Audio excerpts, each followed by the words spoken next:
ఇవ తథైవ చాన్యః ఆశ్చర్యవత్సేన మన్యః శృణోతి శ్రుత్వాప్యేనం వేద న చైవ తస్య.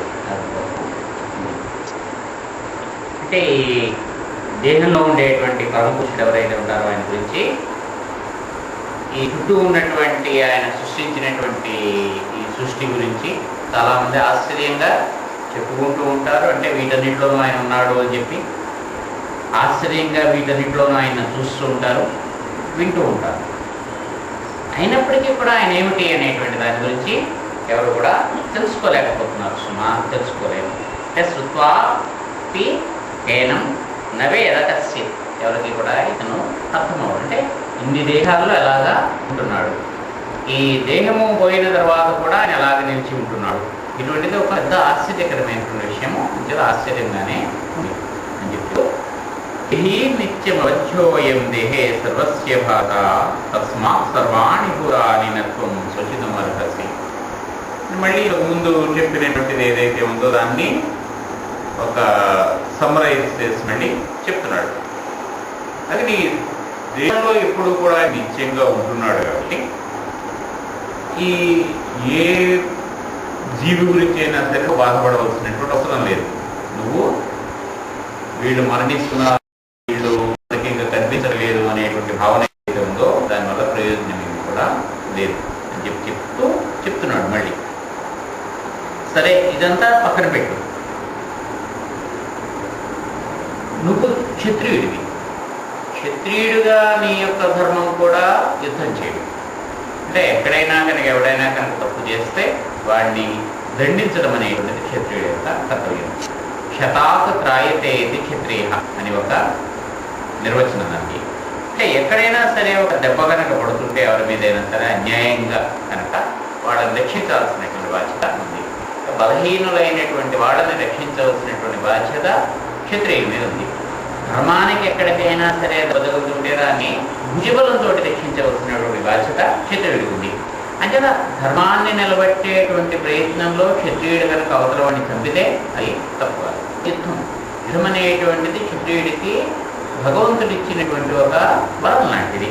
అందుకని స్వధర్మపేక్ష నవకింపతుం అర్హసి ధర్మాగ్నియుక్త శ్రేయో అన్య క్షత్రియస్య న విద్యతే. స్వధర్మం అపేక్ష, ఈ ధర్మం గురించి నువ్వు ఆలోచించినా సరే సరే కృష్ణుడితో చెప్తున్నాడు. భగవంతుడు అంటున్నాడు, దేహాలు అంటున్నాడు, వీళ్ళందరూ ఉంటున్నారు అంటున్నాడు, మళ్ళీ లేరు, తర్వాత కాలం నువ్వు చూసేవా పెట్టావా అంటున్నాడు. ఇదంతా కొని పక్కన పెట్టే నీ ధర్మం ఏమిటి క్షత్రియుడిగా నువ్వు యుద్ధం చేయడం. అంటే నీ ధర్మం దృష్ట్యా ఆలోచించినా సరే ఇప్పుడు నువ్వు ఇలాగా కళ్ళు తెరిచి ఏం చేయను అని చెప్పి అడగవలసినటువంటి అవసరం లేదు. కృష్ణుడు నెమ్మదిగా చెప్తున్నట్టుగానే ఉంది. కానీ వాడుతున్నటువంటి మాటలు మాత్రం చాలా ఒక్కోసారి చక్కగా గుచ్చుకునేటట్టుగా సూటిగా వాడుతున్నాడు. నా వికంపితం అర్హసి, నువ్వు ఇలాగా భయపడిపోయి వణికిపోవాల్సినటువంటి అవసరం ఏమీ లేదు. ఈ ధర్మం గురించి నువ్వు ఆలోచించినా సరే. ఎందుకని ముందన్నాడు, నా చేతిలో ఉంటున్నాయి, చేతుల్లోంచి విల్లు జారి పడిపోతుంది, నేను నుంచోలేకపోతున్నాను, నోరు ఎండిపోతుంది అని చెప్పి ఇలాగ బోళ్ళంతా తన వర్ణనంతా చేసాడు. అదంతా నీకు అనవసరం కదా. అంతలాగా నువ్వు బేలాగా అయిపోవాల్సినటువంటి అవసరం నీకేమొచ్చింది? నీ ధర్మం గురించి నువ్వు ఆలోచించుకుంటున్నా సరే నీ ధర్మం కూడా ఏం చెప్తుంది?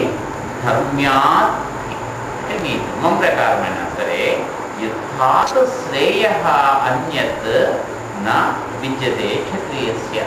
క్షత్రియుడైనటువంటి వాడికి యుద్ధం కంట మించినటువంటిది గొప్పదైనటువంటిది ఇంకోటి కనిపించడం లేదు కదా. క్షత్రియుడైనటువంటి వాడికి చెప్పినటువంటి అన్ని ధర్మముల్లోకి ఉత్తమమైనటువంటి ధర్మము యుద్ధం. అంటే ఏదైనా సరే తన దేశాన్ని కాపాడుకోవాల్సి వచ్చినా, ధర్మాన్ని కాపాడుకోవాల్సి వచ్చినా, ప్రజల్ని కాపాడాల్సి వచ్చినా వీటి గురించి చెప్పి యుద్ధం చేయడం అనేటువంటి కర్తవ్యము క్షత్రియుడికి ఉన్నటువంటి ధర్మం.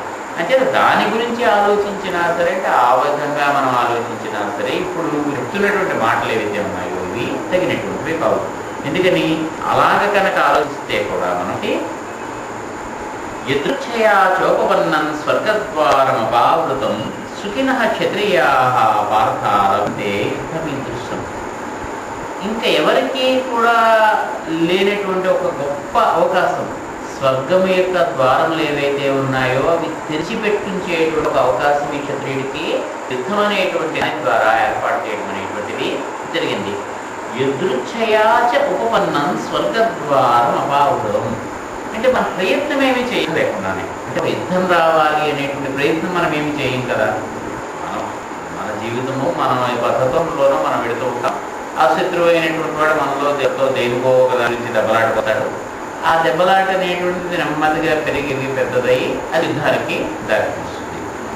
దేంట్లోనూ కూడా మనం ఎక్కడికక్కడ సమస్య ఏదైతే ఉందో దాన్ని పరిష్కరిద్దాము, లేదా మా వాదన అనేటువంటిది చెప్పడానికి మనం ప్రయత్నం చేస్తాం తప్పిస్తే దాన్ని యుద్ధం వరకు తీసుకెళ్ళాలి, ప్రజలందరికీ కూడా నష్టం కలిగించాలి, ఆ కొంతమంది సైన్యం నశించాలి, ఈమె కొంతమంది సైన్యం నశించాలి, ఇటువంటి భయం గుప్పెట్లో ప్రజలు ఉండాలి అని చెప్పి ఎవరు ప్రయత్నించారు.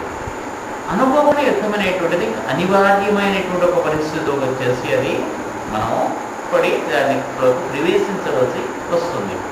అలా యదృచ్ఛయ ఉపపన్నం, అనుకోకుండా సంభవించేటువంటిది, దాని నుంచి ప్రయత్నం చేయకుండానే యుద్ధం అనేటువంటిది వస్తుంది.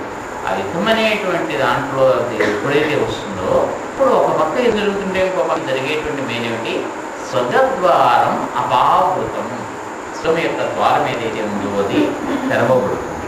ఇంతవరకు కూడా ఆ వైపు దాన్ని మూసేస్తున్నారు. అంటే ఇప్పుడు ఒక ద్వారాన్ని తెలుస్తారు. ఏమిటది, కేవలము యుద్ధంలో మరణించినటువంటి వాళ్ళు మాత్రమే ప్రవేశించడానికి వీలైనటువంటి ద్వారం. మిగతా వాళ్ళకి ఆ ద్వారంలోని స్వర్గానికి వెళ్ళేటువంటి ప్రాప్తి వాళ్ళకి లేదు. వీళ్ళ కోసం ప్రత్యేకంగా ఒక ద్వారం తెలుస్తారు. ఎక్కడెక్కడ యుద్ధం ధర్మం కోసం అని చెప్పి, దేని కోసం అని చెప్పి అక్కడక్కడల్లా కూడా ఆ ద్వారానికి వాళ్ళు తెలుస్తారు. ఇది మనం ప్రయత్నం చేసుకున్నటువంటిది కాదు, అకస్మాత్తుగా దానంతటా అదిగా జరిగినటువంటి ఇది. అంటే అక్కడ ద్వారం అనేటువంటిది తెలుస్తుంది.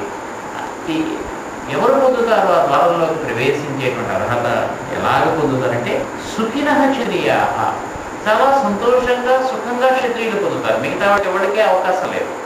కేవలము క్షత్రియులకి మాత్రమే చాలా హాయిగా, అంటే చాలా సంతోషంగా ఉండేటువంటి వాళ్ళు కూడా, అంటే దుఃఖంతో ఉండేటువంటి వాళ్ళే కాదు, సంతోషంతో తమ జీవితాన్ని తాము గడుపుకునేటువంటి క్షత్రియులు కూడా యుద్ధంలోకి లాగపడతారు. అలాంటి వాళ్ళకైనా సరే అది యుద్ధం వచ్చింది అని చెప్పి వాళ్ళు బాధపడరు, వాళ్ళు సంతోషిస్తారు. అంటే సుఖినః క్షత్రియాః, సుఖంగా ఉండేటువంటి సంతోషంతో ఉండినటువంటి క్షత్రియులు ఇదొక అవకాశం అని కనిపించింది. అంటే ఇది తర్వాత చెప్తాడు. అంటే విజయమో వీరస్వర్గమో, విద్యవా రాజ్యం చేసుకుంటావు తర్వాత చెప్తాడు, మరణింప స్వర్గానికి వెళ్తావు. రెండు కూడా నీకు మేలైనటువంటి అవకాశాలే కదా. ఈ రెండింటిలో ఏదో ఒక దాన్ని నువ్వు పొందుతావు. అంటే సుఖినః క్షత్రియాః లభంతే యుద్ధం ఈదృశం యుద్ధం లాంటి యుద్ధాన్ని కేవలము సంతోషంగా ఉండే క్షత్రియులు వారిని పొందుతారు తప్పిస్తే అలాంటి యుద్ధంలోకి వెళుతున్నానని చెప్పి నువ్వు ఉత్సాహంతో ఉరకలేయాలి తప్పిస్తే నేను యుద్ధం చేయలేను, నా కాళ్ళు వణుకుతున్నాయి, చేతులు వణుకుతున్నాయని చెప్పి అనడం అనేటువంటి చాలా పొరపాటు. సరే, ఇలా అంటే నీకు కలిగేటువంటి పరాభవం ఏమిటి ఉంటుందో దాన్ని చెప్తాను నేను చెప్తున్నాడు. అహచ్చే త్వమిమం ధర్మం సంగ్రామం న కరిష్యసి తతః స్వధర్మం కీర్తించహిత్వా పాపం వాప్స్యసి. మొట్టమొదటి నీకు జరిగేది ఏంటంటే, అంటే నువ్వు యుద్ధం చేయనంటావు అనేటువంటిది వచ్చి అయినటువంటి దాంట్లో నువ్వు కూడా భాగాన్ని వహించవలసినటువంటి స్థితి ఏర్పడింది. అయినా సరే నాకు యుద్ధము, నేను పని నేను చెప్పి చెప్తాను. అంటే ఇక్కడ మనకి అర్జునుడికి యుద్ధం గురించి ప్రేరేపిస్తున్నటువంటిది ఏదైతే ఉందో, మామూలుగా మిగిలినటువంటి సాధకులు ఎవరైతే ఉంటారో వాళ్ళకి వాళ్ళ కర్తవ్యం గురించి చెప్తున్నట్టుగా లెక్క. అంటే నీ ధర్మాన్ని నువ్వు అనుసరించాల్సినటువంటి స్థలో నువ్వు నిర్వహించవలసినటువంటి ఒక కర్తవ్యం నీకు ఎదురుగా వస్తుంది. ఒక్కసారి మనం చేయవలసినటువంటి పని గురించి మనం ఏం చేస్తాం, భయపడతాం. అమ్మో ఈ పని చేయడమా, ఈ పని చేయడం వల్ల మన వాళ్ళే నష్టపోతారు కదా, మన వాళ్ళకే కష్టం వస్తుంది కదా, పోనీ చేయకుండా ఉంటే దీనికి వేరే పద్ధతి ఏమీ లేదా, మన వాళ్ళకి కూడా కష్టం కలగకుండా నష్టం కలగకుండా ఇబ్బంది ఏమీ లేకుండా మన పని చేయమా అనేటువంటి ఒక భావన మనం వస్తే మనం అర్జునుడి యొక్క స్థితిలో ఉన్నట్టుగానే లెక్క. అంటే అక్కడ చేయవలసినటువంటి పని కంట దానివల్ల మన వాళ్ళు అనుకునేటువంటి వాళ్ళు ఎవరిలో పొందేటువంటి కష్టం గురించి మనం ఆలోచిస్తున్నాం కాబట్టి. అందుకని మనకి భగవద్గీత అనేటువంటిది ఏదైతే ఉందో అర్జునుడు చెప్తున్నట్టుగా